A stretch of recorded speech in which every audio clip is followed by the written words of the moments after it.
Mic check, 1, 2, mic check.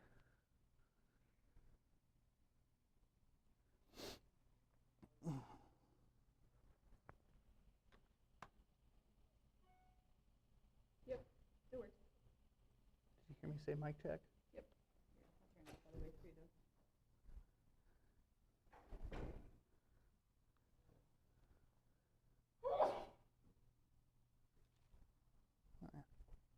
Here, Ali. Your vocal pack.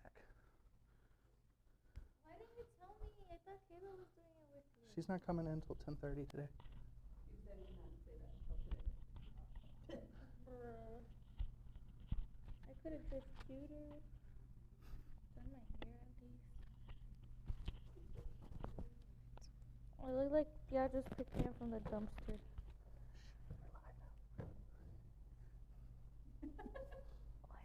Hold on.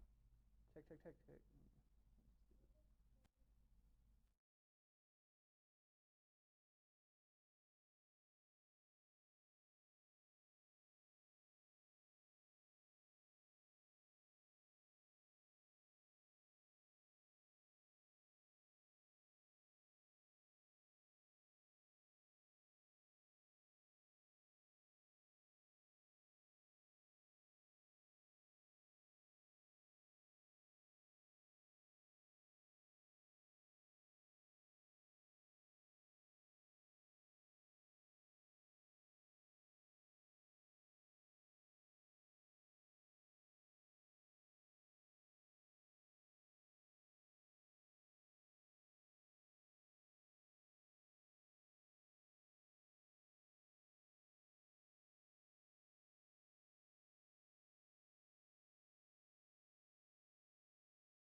Ready? Allie, you want to make a story for the Instagram? Oh yeah. Give me your phone. Ready?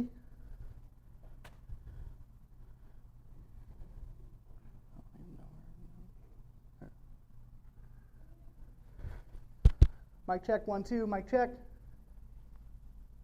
Am I getting signal? Yep. Awesome!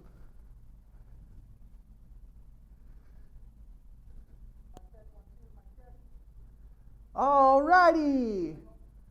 Hi everybody, it's Winston with PerfecPress HTV.com. Today is our first ever live stream, so please forgive us if there's any awkwardness or any delays and stuff. We're going to be working on it and getting it better every time we do it. But today is our first one. We did a poll on Facebook asking y'all folks, what would you like to learn? And we did our 3 most popular things.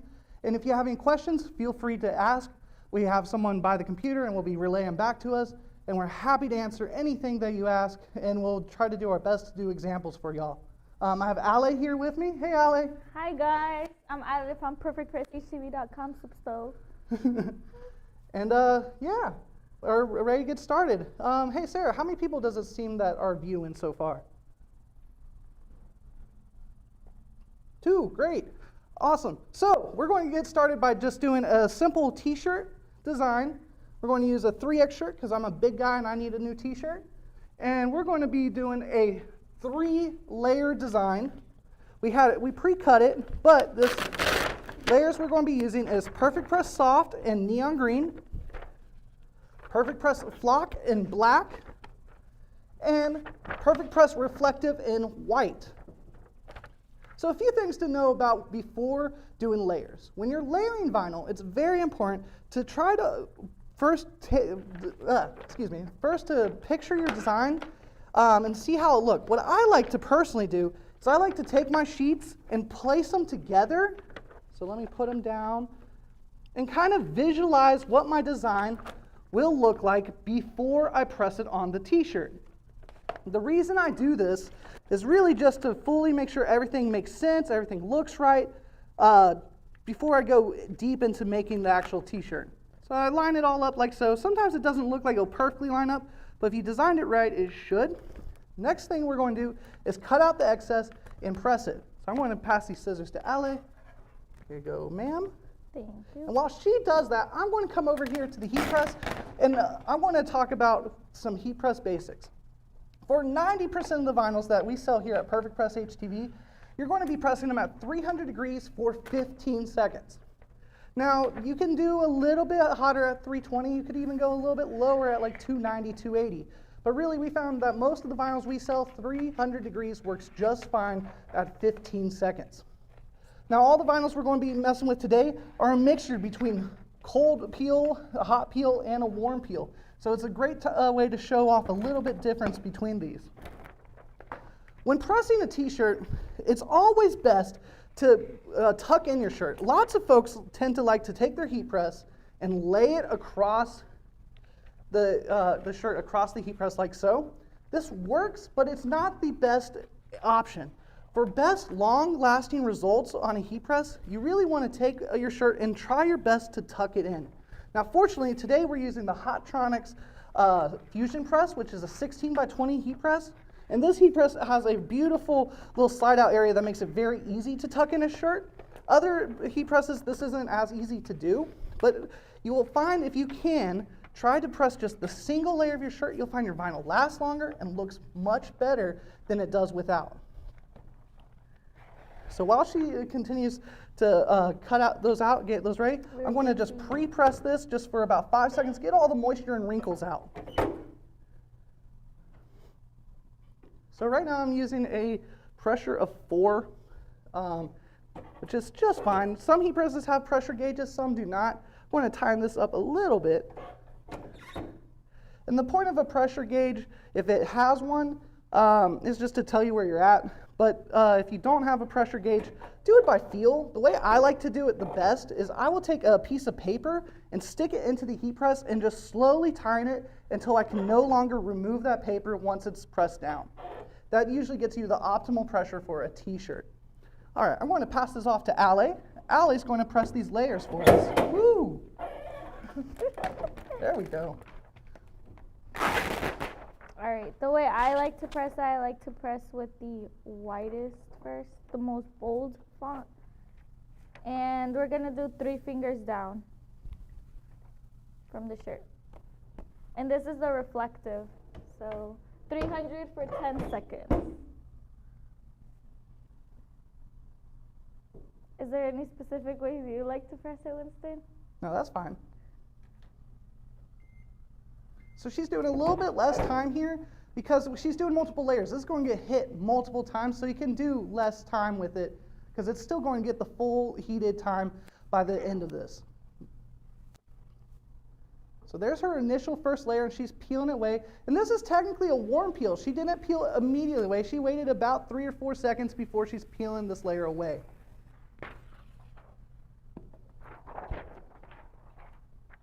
And I'm gonna do flock glass since it's more thicker. So when you're doing vinyl, it's important to try to always go from thin to thick. You'll get better results that way.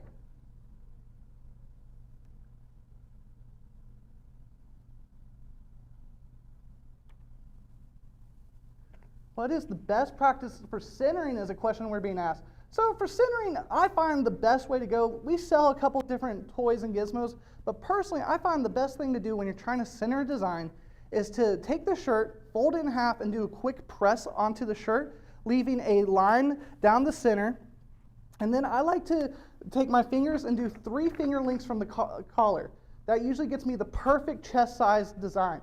Now, if you have small hands, you might want to do a full 4 fingers on the design. And now I'm pressing perfect press. So perfect press is 300 degrees to 10 to 15 seconds. And this is a hot peel. So she can peel this one right away because that's a hot peel. And then the final layer is flock. And again, the reason we're trying to do flock as our final layer is because it is much thicker than soft and reflective.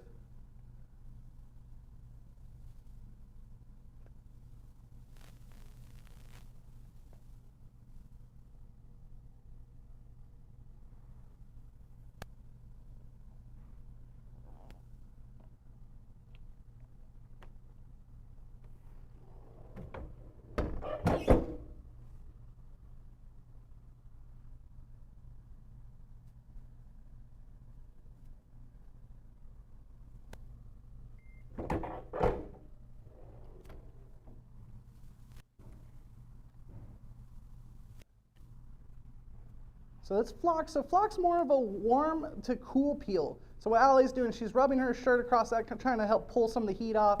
Also just being not exposed underneath that hot plan is going to help cool that down.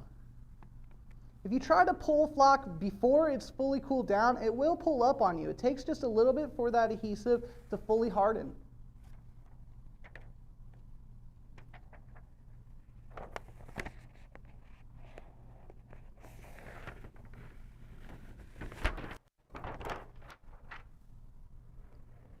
And now Winston has a new shirt. Oh, yeah. Bam. Awesome. Thanks, Allie. So this is a really cool t-shirt. It's got reflective on it, so in a dark room, the white will reflect really bright. And then we got this really cool flock layer that gives it a sort of 3-dimensional, really nice textured feel and look. Real fun t-shirt right there. Thanks, Allie. All right, y'all. So next thing we're going to do is I want to heat up my heat press to 400 degrees, and we're going to do a little bit of talking about sublimation, but while that heats up, we're going to get into rhinestones for a little while. So let me set the temperature on this one to 400 degrees. So that's heating up. Let's go talk about some rhinestones. So before today, I went and had a rhinestone design cut out. I used a Graphtec CE7000 to cut this design out. Just a simple heart style design. And what we're going to do is we're going to just pour the rhinestones on it, and then we're going to use the rhinestone brush to sort of fill in the whole sort of design. So again, I'm going to switch this to Allie. She's going to show how to pour the rhinestones and sweep them in. And I'm going to get some better camera angles for all y'all.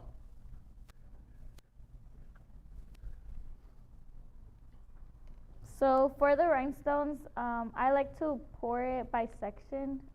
It's literally by preference though, if you like to do it. And then now, this is the rhinestone brush, and I will be sweeping it in. She likes to do like circular motions with that, right, Allie? Yes, sir.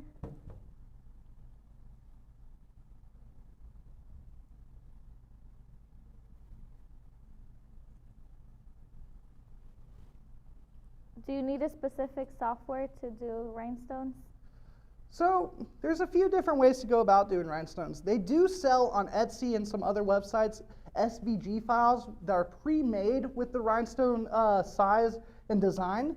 Those work great for Cricut because Cricut cutters do not actually have a rhinestone software. Cameo cutters, if you have the business edition, can do rhinestones. You can also purchase the business edition of the Cameo Silhouette software and then save the file as SVG and upload that to Cricut and also do rhinestones in that way. Excuse me, y'all. And then the other way is you can purchase a different software. Surecuts a lot does rhinestones pretty decent. WinPC Sign, which we sell, does rhinestones really well. FlexiSign does rhinestones really great. So there's a lot of good options to do it. Most when you're starting off though, I try to tell folks, start off doing the business design or a business version. That tends to work really great.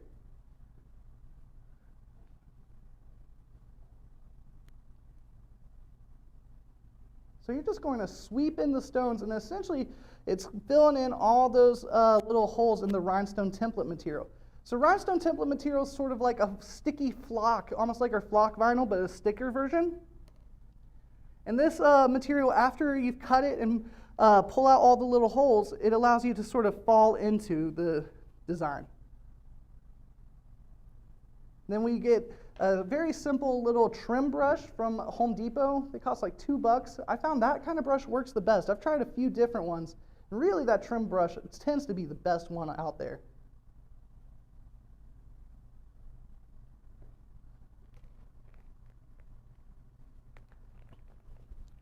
Now we also put that rhinestone template material on some backer boards so we can reuse that rhinestone design over and over again.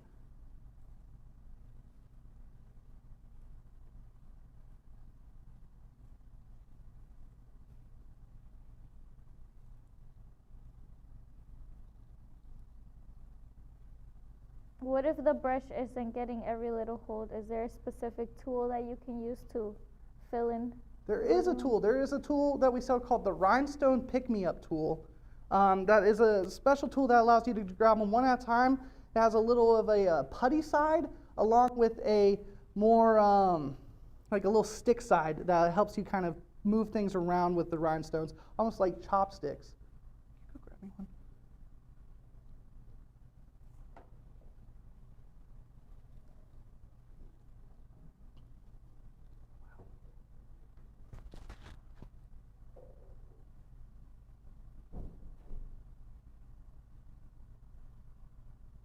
A question we do get a lot is, do we do rhinestones for people designs? Unfortunately, we don't do rhinestone designs for folks.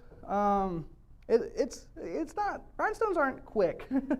If we were to do rhinestone designs, it would honestly really bog down time-wise for us. It just isn't something we could get out in a reasonable time frame.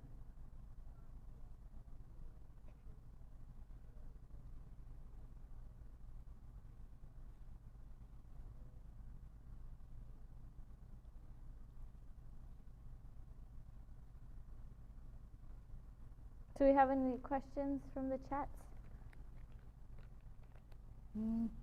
Still waiting on that. Oh, Miss Mary Embroidery agrees that the trim brush is the best. I do agree too.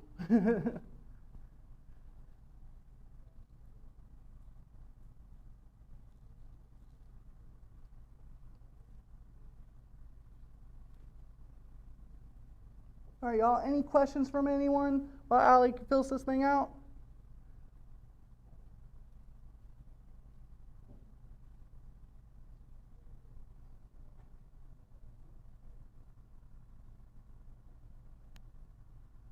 Rhinestone decal material, awesome. Yeah, rhinestone decal film is a really cool material. Let me actually go and grab us some while Allie works on this real quick, and I'll show it off.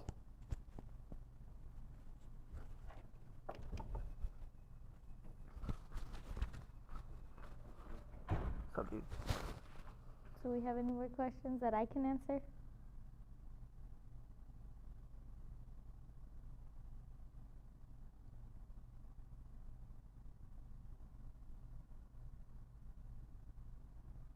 So most of the time the brush will fill up most of the the little holes, but this is the pick-me-up tool that we do use to get those little things. Sometimes I just like using my finger, but this does help a lot to flip them if they're upside down. So, and here's Winston with the decal material. We'll show off how to use that when she finishes the heart there.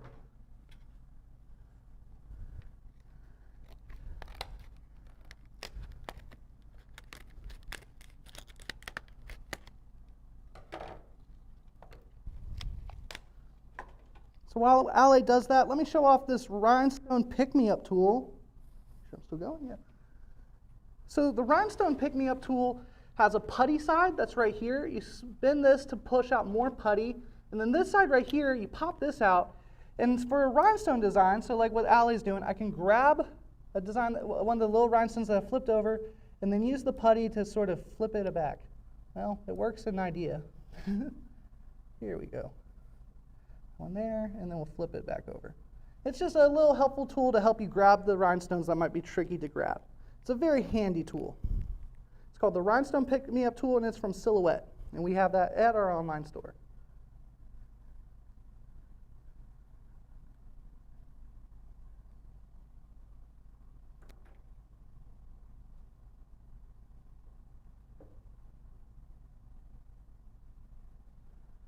Awesome. So she's almost done with the design there. Let's talk about this decal film.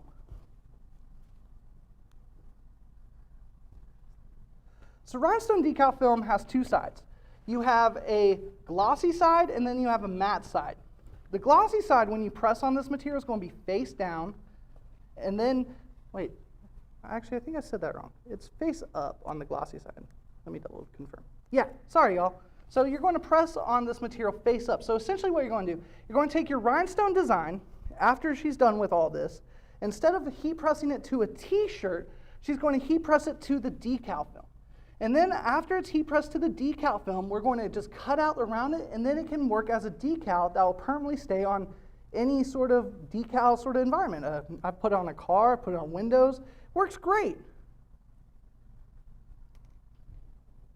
So the hardest part about rhinestones is when you get to near the end, where you just have a few stones left and getting those all filled out. I found personally the best bet to do with those is just pour a whole bunch on that spot and just do little circles, and tends to fill it out. But it's always those last few stones that you kind of have to manually put in. They're a little bit annoying, but you know, you get a beautiful rhinestone design after. Now another great option if you love rhinestones but don't like the tedious aspect of them is using our holographic vinyl. When it's cut with the same settings as rhinestones, you get a look that looks just like it from the distance.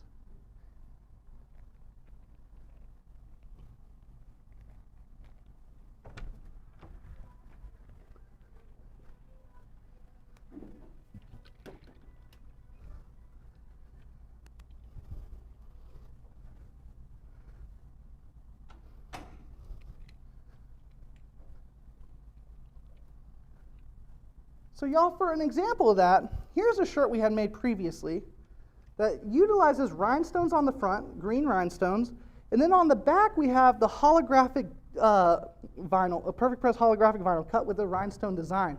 And as y'all can see, it is a very similar look.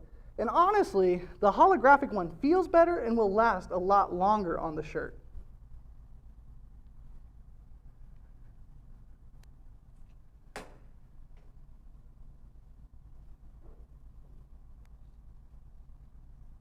Any questions or anything, y'all?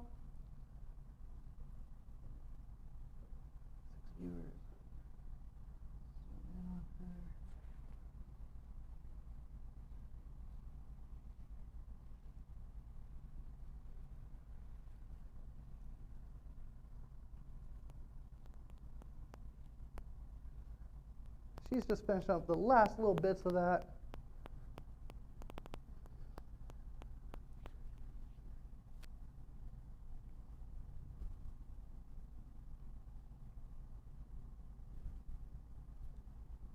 Any questions about decal film or holographic vinyl? Or y'all just waiting for the sublimation?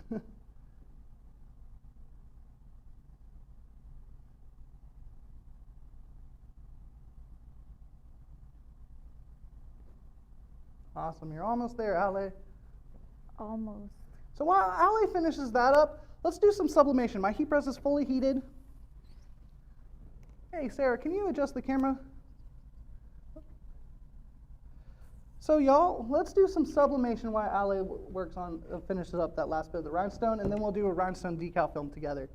So for sublimation, let's talk about the basics. What is sublimation? Sublimation, when it comes down to it, is a dye transfer process. So what does that mean? To most folks, when I say that, all of a sudden their eyes glaze over and they're like, I don't even know what you're talking about. But what a dye transfer process means, it's the process of taking something and making it essentially darker than it currently is. So with sublimation, if you start with white, you're going to get full color, beautiful design.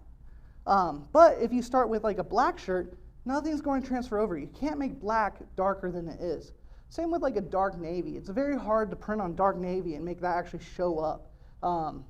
You can do light colors like a light pink or light blue, but you have no base to the design, so you're dyeing that light blue or light pink. So whatever color you put on it is going to have an overcast of a different shade on it. So say I'm printing a yellow design on a light blue shirt, it's going to look green. Or if I print a red design on a blue shirt, it's going to come out kind of purple looking. Also, sublimation is a process that really works best on polyester. So why that is because polyester at 400 degrees, the molecules become really wide. And then the ink from sublimation becomes a gas at 400 degrees. And that gas is heavier than air. So that gas is going to fall down in between those molecules on the polyester and permanently bind to it. We'll talk about that in a moment.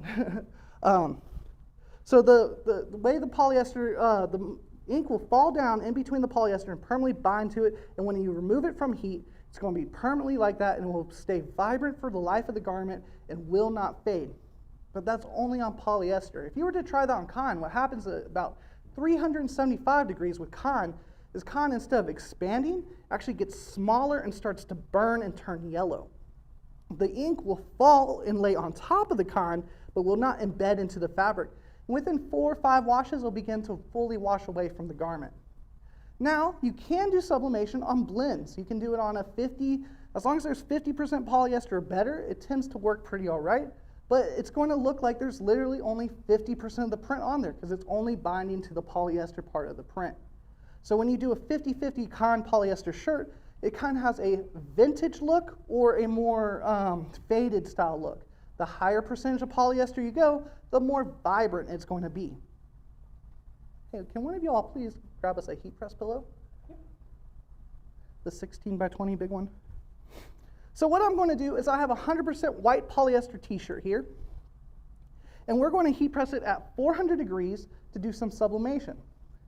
Now, with polyester, polyester is a fabric that has memory to it, meaning anything that you do with heat to kind of abuse the fabric, it tends to remember. So if I was to stick this in just like a t-shirt and tuck it in and press it like normal, what could happen with the polyester if I was to do it that way, like this? It would leave strong lines on the edges and kind of have a box. You've probably seen it before, a strong box around the whole entire shirt from having too much pressure with sublimation. The way to get around that is to use a heat press pillow. So what this does is allows the edges of the heat press to kind of slope a little bit so you don't get those strong lines in the shirt. So what we're going to do is we're going to take our 100% polyester shirt, and this shirt we got from Alpha Broder, a nearby vendor, and it's a Team 365 100% polyester t-shirt. Kind of a sportswear sort of feeling style shirt. So I'm going to take the shirt, we're going to put it in the pillow, and you're just going to put it in the pillow inside the shirt like so. And this pillow is really great. Heat press pillows, not only for sublimation, are excellent. It keeps the print from bleeding through. It keeps you from having strong lines. It also, on top of all that, if you have a shirt with buttons or zippers or anything that's causing any uneven pressure, a pillow will solve all that issue, allowing the button or zipper to push down while the rest of the garment will push back and giving you solid pressure. So we're going to take our sublimation shirt, we're going to put it on our heat press, make sure it all looks nice and straight, nice and clean.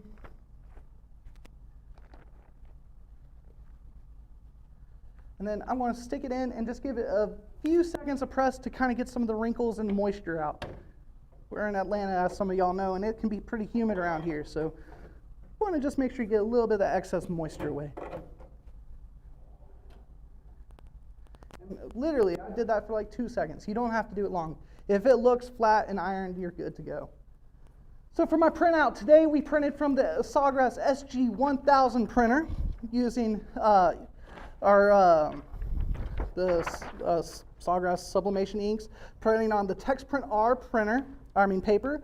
And we printed a nice little picture here of Jimi Hendrix, found nice on Google. When you're trying to choose images to print, you want to make sure that you have high pixels. When you're on Google Images or DuckDuckGo Images or Ask Jeeves and you're looking at images, you'll see in the bottom corner little numbers. You'll see like 600 by 300 or 2000 by 1000. Those are telling you the pixel size of the image. The bigger the pixel size, the better your image will look once printed. Oh, that looks great, Allie. Example, if you have something that's 300 pixels by 300 pixels, at best, when it's printed, it'll only look good up to about an inch. Anytime you go past that, it's going to look bad. It's going to look pixelated. And here's the thing. Most folks don't understand this. Your computer screen and your cell phone projects an image at only 72 pixels an inch. For something to print smooth, to look like a photograph, to look like a readable thing, it needs to print at 300 pixels an inch. So what you've seen on your phone is only 72, but what you want printed is going to be at least 300.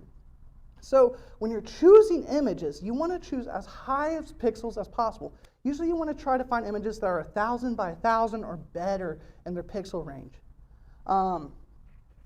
Unfortunately for this Jimi Hendrix, I couldn't find a really high resolution photo. This one was right at like 900 by 800.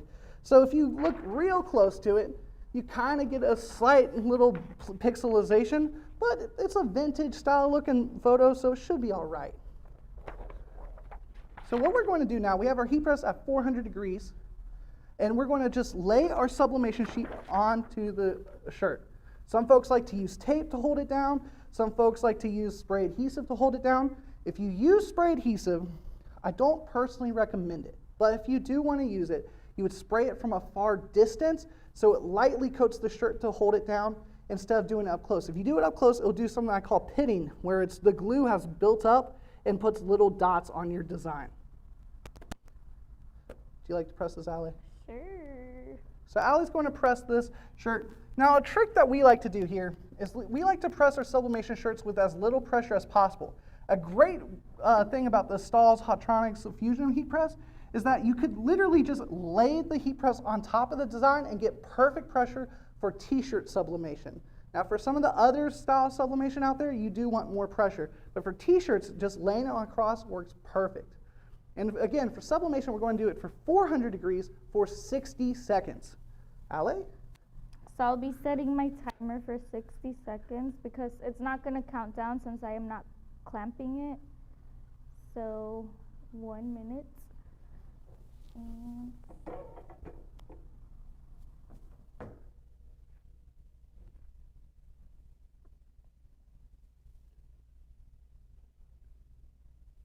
does anybody have questions on sublimation that we can answer for you?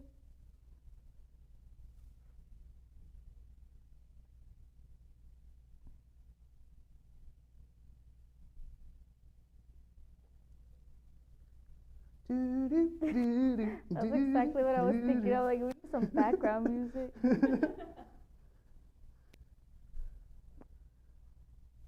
So we got about 20 seconds left on that print. Now, let's say you don't have this style heat press that can just lay on top of your design. You can lock it down. Just make sure you get your pressure where it's just minimal, where it's just making contact, not really pressure. You'll find your shirts turn out really great that way. 6 seconds. 4 seconds. 3, 2, 1. Boom. See all that popping out? That's steam from the ink. All that little steam coming off. We're going to take our design.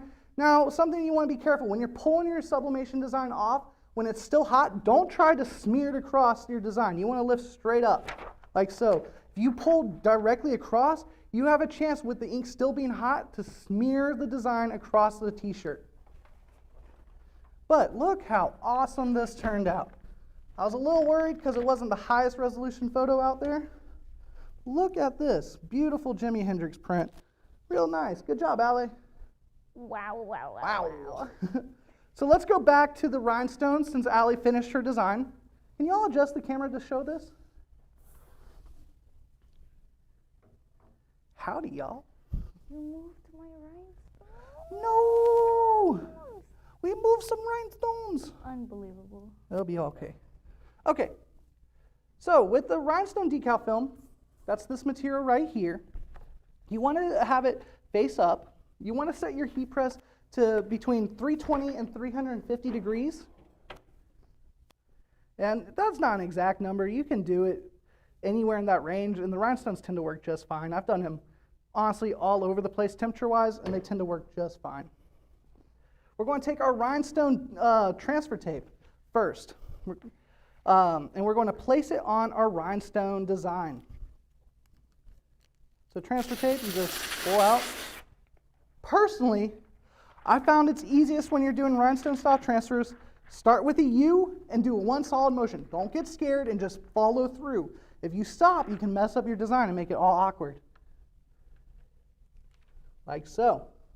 Then you want to use a squeegee or something to squeegee down the design to make sure all the rhinestones are really nicely placed on there.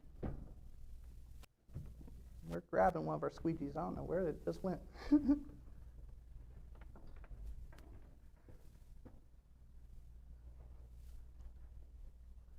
And I guess our squeegee is missing. So I'm going to use the back of a cell phone and just press onto this. This works fine too. I'm just making sure all the rhinestones are solidly on there.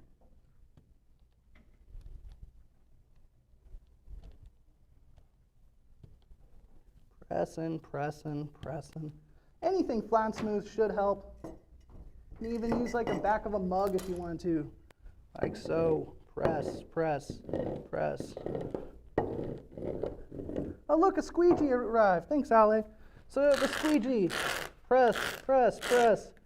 Make sure it's on there nice and good. Do it every which direction. You can't squeegee it too much. You want to make sure it's strongly on there. Once it's on there, you can hold it like this, move it around, and put it on what you need. We're going to take our decal film. We're going to place it. There's two sides, matte and glossy side. We're going to place glossy side up on our heat press. We're going to take our rhinestone design and we're going to remove it from the backer board. Just real carefully lift it. If you lift too fast, sometimes it'll leave stones behind, and if it does leave stones behind, just go back, press on them, and it should stick back to it. Now this is the tricky part. Try to make sure you don't stick the design on itself. Sometimes I wish I had 3 hands. Woo! So here's our rhinestone design. Whoa! And we're going to take it over to our decal film. Very careful not to let it stick to itself. And we're going to lay it on our decal film. Like so. Can you all zoom in on this? Now it's on our decal film. I'm going to squeegee it once more. Once on the decal film, make sure everything's nice and smooth on there. Our heat press is hanging out around 360 right now. A little hot, but it won't damage anything, so it'll be fine to go. I am going to raise the time. We're going to press it about 25 seconds. I always do a little bit longer on rhinestones. Technically, they'll work at 15 seconds, but I found a little bit longer tends to work a little better on our rhinestones.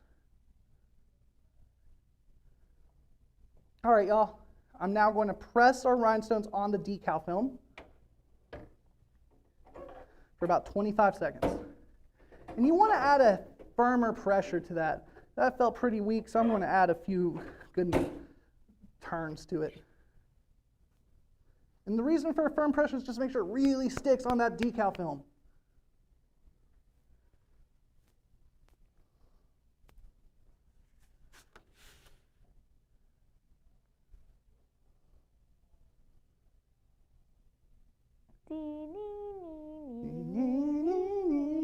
We gotta get a sample of that. We do a Jeopardy song. All right, y'all. Woo. Maybe it was still a bit too hot. So we're going to peel now away our rhinestone transfer tape. Wait, what? That didn't work right. Oh, it's still sticking. Ew.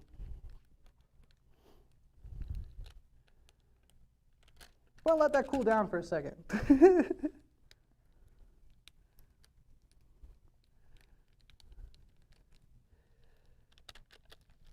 Oh, no. I have a feeling our heat press maybe was a bit too hot and didn't fully get down to temperature right. Yep. We're going to just let that sit for a second, cool down. So don't overheat it. We press at 360. Really, 350, 325 range will work better on that. Let's pull that now. It's cooled a bit. Oof. That's not the way we want it.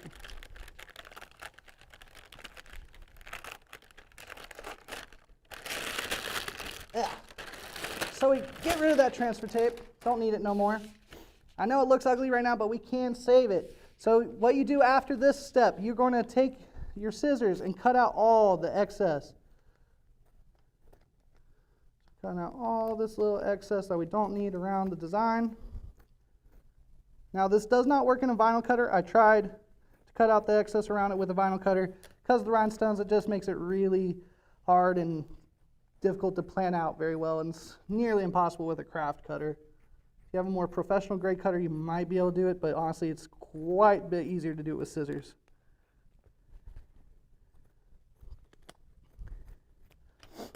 Awesome. So we get rid of that excess. And now we have a decal we can peel from here. So you want to just peel it like it is a sticker. Like so. Woo. Here we go. And now we got a rhinestone decal that you can just stick to stuff. Let's stick it right here for now. Aww. A little heart up here. So rhinestone decal film is also really cool because our glitter HTV will also work on that. So I'll probably do an example next Wednesday on that for all y'all. So we're nearing our end. Is there any questions for any of these 3 techniques we showed today? No questions, y'all? Alrighty. Well, here's what we have coming up. On Monday, we're going to go a little in depth with the cameo silhouette and show some tips and tricks with cameo silhouette. This upcoming Wednesday, I want to show some glitter tricks, some different things like sublimation on glitter. I'm going to show you how to do rhinestone decal film on glitter. And next Friday, I'm going to keep it open, do another poll on Facebook and see what y'all folks want to learn more about. Feel free to message us with any questions you have. Happy to always answer. And give us suggestions.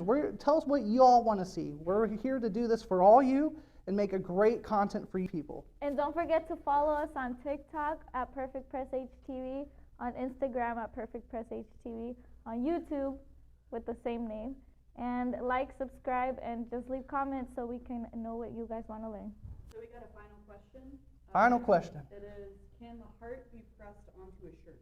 Absolutely. The heart can be pressed on a shirt. Instead of putting on that decal film like we did, all you would do is do that same step, but heat press it on a t-shirt, and it would work just as great.